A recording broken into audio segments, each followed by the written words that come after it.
Hello, hi, namaste, welcome back to my vlog.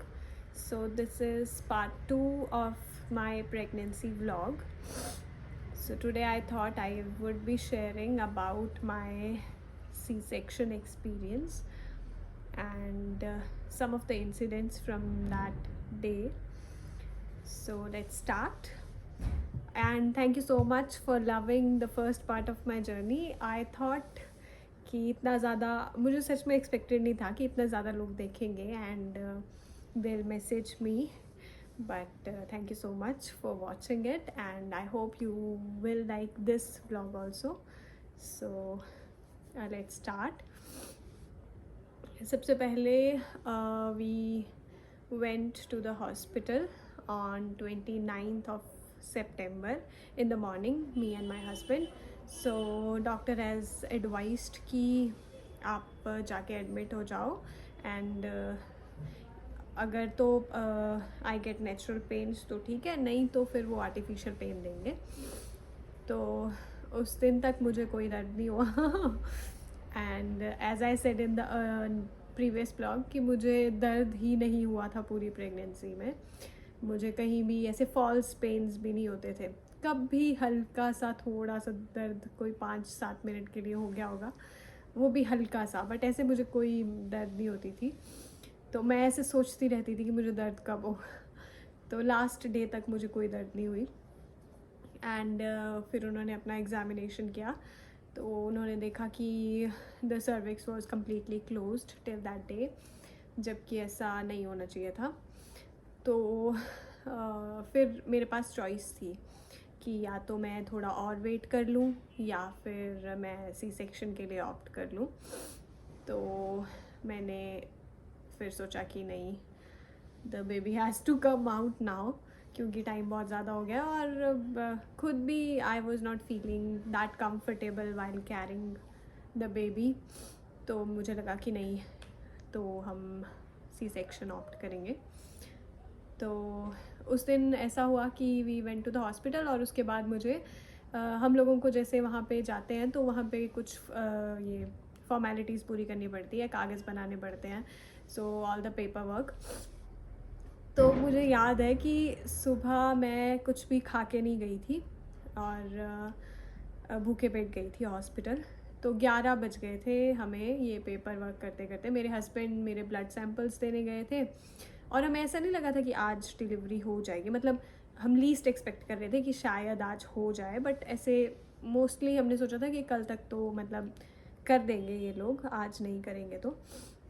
तो फिर मैं जाके अपनी ये लाइन में खड़ी थी और वहाँ पे एडमिशन के कुछ पेपर्स बन रहे थे, तो वहाँ पे बनवा रही थी, मतलब हॉस्पिटल में एडमिट होने के लिए. और 11:30 हो गए थे आई गेस, कुछ 11:30 सा टाइम था. तो मैं वो कागज़ बना रही थी, इतनी लंबी लाइन लगी थी, लाइन में खड़ी थी और भूखे पेट थी और मेरे हस्बैंड वो ब्लड सैंपल्स देने गए हुए थे. फिर मैं ऊपर वापस आई, 5th फ्लोर पे लेबर रूम था, तो 5th फ्लोर पे पहुंची और जैसे ही मैंने वो अंदर अपना जो भी कागज़ लेके आई थी वो सबमिट किया, तो उन्होंने मुझे बोला कि आप ऐसा करो, चेंज कर लो, हम आपको अभी ले जा रहे हैं.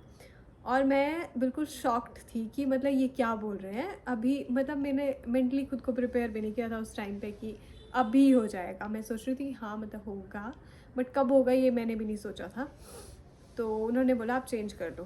फिर मैं और मेरे हस्बैंड ही थे, तो मेरे जो मम्मी थी और जो मेरी मदर इन लॉ थी वो आ रहे थे अभी, मतलब पंडो पहुँचे थे. और तब उन्होंने मुझे बोल दिया कि आप रेडी हो जाओ. तो मैंने बोला कि मेरे साथ कोई भी नहीं है और मेरे हस्बैंड को वो अंदर आने दे नहीं रहे थे. तो मैंने कहा मेरे साथ कोई भी नहीं है, तो आप प्लीज़ थोड़ा सा वेट कर लो, जब मेरे घर वाले आ जाएंगे तो फिर आप स्टार्ट कर लेना. तो उन्होंने बोला चलो ठीक है, आप तब तक चेंज कर लो, फिर आपका वो कुछ इंजेक्शन वगैरह वो टेस्ट करने होता है उन्होंने पहले कि आपको कोई दवाई रिएक्ट ना कर जाए, तो वो कर लेते हैं हम तब तक वो लोग आ जाएंगे. फिर मैंने कहा ठीक है. मैंने चेंज किए कपड़े और वो इंजेक्शंस वगैरह दिए उन्होंने, तो कुछ ऐसा रिएक्शन नहीं हुआ. तो आई वॉज़ ओके और ready to go for my C section.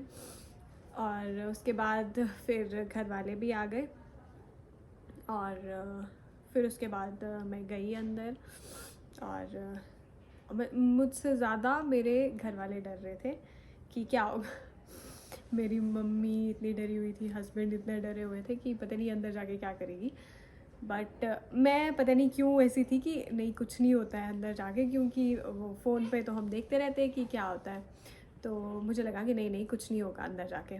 तो मैं अंदर गई, फिर उन्होंने अपना वो प्रोसीजर स्टार्ट किया। पहले तो वही जो पीठ पे वो इंजेक्शन देते हैं वो दिया।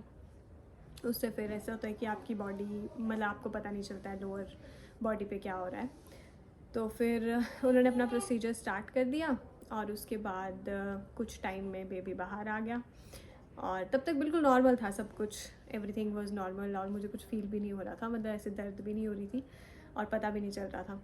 फिर उसके बाद क्या हुआ कि उसके बाद जब बेबी बाहर हो गया तो मुझे ऐसा लगा कि अब तो मतलब क्या ही बचा है। बट जो रियल चीज़ थी वो उसके बाद थी, क्योंकि उन्होंने मुझे बोला कि आप रुको थोड़ी देर, कि आपका वो उन्होंने मतलब क्लीन आउट करना होता है अंदर से, तो बोला आप रुको। एंड उन्होंने जैसे ही वो बोला, उन्होंने ऐसे मुझे शेक किया ऊपर से, मतलब यहाँ से कुछ निकाला तो वो पूरी बॉडी शेक हो गई। ऊपर से तो मैं मतलब वो एनेस्थीसिया ऊपर तो था नहीं, नीचे से उसका असर था। तो मुझे जैसे ही वो बस उन्होंने शेक किया, आई थॉट कि बस अब तो मैं मतलब अब नहीं बचने वाली मैं, ऐसा मुझे उस मोमेंट पे फील हुआ। और पूरे टाइम मैं बिल्कुल भी नहीं डरी, बट उस टाइम मतलब इतना ज़्यादा था वो कुछ मेरे लिए, था वो कुछ 1 मिनट का ही था होगा आई गेस, बट वो बहुत ज़्यादा पेनफुल था। मतलब मुझे समझ ही नहीं आया, मुझे ऐसा लगा था कि बस अब मेरी सांस रुक जाएगी और आई वुड डाई। तो बट ऐसा हुआ नहीं। फिर उसके बाद मुझे बाहर ले गए, एंड जो उनका रूम होता है वहाँ पे शिफ्ट कर दिया। And this my baby is crying. पहले मैं देख के आती हूँ, then I will come back to this. वो तो मैं कहाँ पहुँची थी कि डिलीवरी के बाद हम आ गए थे रूम, मतलब जो हमें रूम अलॉट हुआ था हॉस्पिटल में ही। फिर हम 2 दिन वहीं रहे। उसमें कुछ ज़्यादा तो था नहीं बताने वाला, बट हाँ ऐसा है कि फ़र्स्ट जो वॉक होती है after your this main day, मतलब नेक्स्ट डे आपको बोलते हैं वॉक करो, और फिर आपको आपकी जो भी ये यूरिन पाइप वगैरह होती है वो निकाल देते हैं। तो उस दिन वो थोड़ा सा मुश्किल होता है आपको उठना, बट हाँ मतलब एक दूसरे को देख के, क्योंकि वहाँ पे और भी होते हैं जो आपके इधर उधर होंगे, तो वहाँ पे और भी ऐसे लेडीज़ होती हैं जिनकी डिलीवरी हुई होती है, तो उनको देख के भी आपका मन भी करता है कि नहीं, you should be getting up, और आपको भी चलना चाहिए। तो बस वहाँ पे वैसे एक दूसरे को देख के आपको हिम्मत आ जाती है और आप चलना स्टार्ट कर देते हैं। तो उसके बाद उस दिन भी हम वहीं रहे, एंड नेक्स्ट डे मतलब 2 दिन हम वहीं रुके, एंड थर्ड डे फिर डॉक्टर आए, उन्होंने हमें चेक किया, मुझे भी और बेबी को भी। फिर हमें उन्होंने छुट्टी दे दी कि ठीक है, अगर आपको घर जाना है तो आप जा सकते हैं। और फिर हम थर्ड डे वहाँ से वापस घर आ गए थे। और घर आने के बाद हुआ असली पोस्टपार्टम जर्नी स्टार्ट, जो मैंने आपको बोला था कि नेक्स्ट व्लॉग में मैं शेयर करूँगी अपने एक्सपीरियंस। वैसे तो पोस्टपार्टम तब तक चलता है जब तक आप अपने बच्चे को फीड कर रहे होते हो, तो अभी तो मेरा स्टार्टिंग फ़ेज़ है। बट हाँ, स्टार्टिंग फ़ेज़ मुझे लगता है ज़्यादा डिफ़िकल्ट होता होगा, क्योंकि उसके बाद शायद आप थोड़े यूज़ टू हो जाओगे अपने बेबी के भी, और आपको आदत पड़ जाएगी। बट अभी मेरी मम्मी मुझे सुन रही है सामने देख के कि मैं क्या बोल रही हूँ।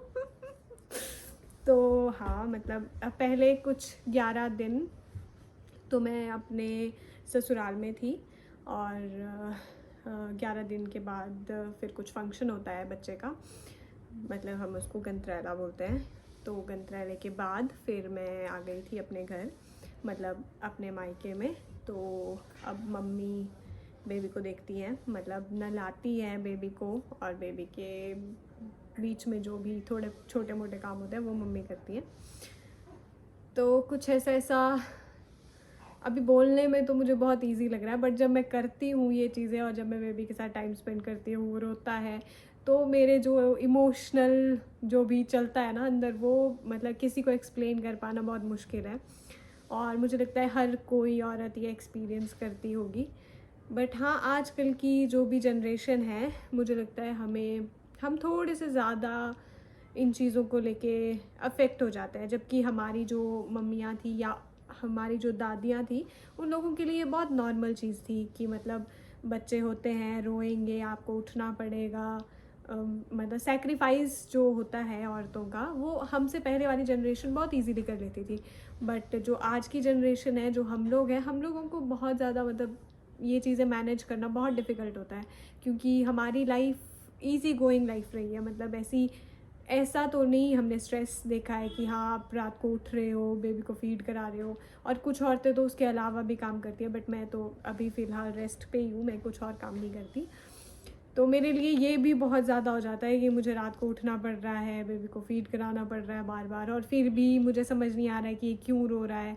तो वो चीज़ें मेरे लिए बहुत ज़्यादा अभी मतलब डिफ़िकल्ट हैं, बट फिर भी टाइम के साथ मुझे लग रहा है कि डे बाय डे मैं शायद थोड़ा इम्प्रूव कर रही हूँ उन चीज़ों पे। और अगर कोई ऐसी मतलब आप में से कोई ऐसा है जो मेरा व्लॉग देख रहा है और इस फेज़ में है, तो मुझे लगता है कि हम लोगों को मतलब हम डे बाय डे इम्प्रूव करेंगे इन चीज़ों को। तो ऐसा कुछ बहुत ज़्यादा टेंशन लेने की ज़रूरत भी नहीं है, सब कुछ हो जाएगा, मुझे ऐसा लगता है, और हम कर भी लेंगे, क्योंकि अब हमने यहाँ तक का फेज़ देखा है, तो हम यहाँ से आगे भी निकल ही जाएंगे, मुझे लगता है। तो this was all about the on going postpartum phase जो चल रहा है। और इसमें बहुत सी ये चीज़ें भी होती है कि आपको ये नहीं खाना है, वो नहीं खाना है, और एवरीथिंग इज़ मतलब जो कुछ भी हो रहा है बेबी को, वो मम्मी को ही मतलब बोला जा रहा है। तो मुझे ये चीज़ बहुत ज़्यादा अफेक्ट करती रही है कि अगर कुछ भी होता है तो सबसे पहले मम्मी ज़िम्मेदार है इसकी, कि इसकी मम्मी ने कुछ खा लिया होगा या ऐसा कर दिया होगा तो बच्चे को ये हो गया।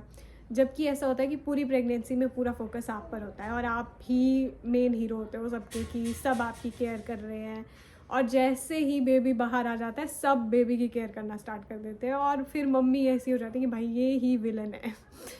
तो this is very difficult for a mother, और हर कोई इस चीज़ को समझ भी नहीं पाता है, मुझे लगता है। तो कुछ ऐसे लोगों से अपने आप को सराउंड कीजिए जो आपको समझ पाए इस टाइम पे। एंड और तो फ़िलहाल कुछ भी नहीं है, फ़िलहाल इतना ही। एंड नेक्स्ट व्लॉग में मैं शेयर करूँगी अपने बेबी के साथ कि हम फुल डे कैसे स्पेंड करते हैं। एक दिन हम बताएंगे कि हम क्या करते हैं पूरा दिन, सुबह उठने से लेके रात के सोने तक। रात का सोना तो होता नहीं है, बट अगले दिन के सोने तक, तो हम वो आपके साथ नेक्स्ट व्लॉग में शेयर करेंगे। Till then, thank you for watching this and keep loving our vlogs. Thank you.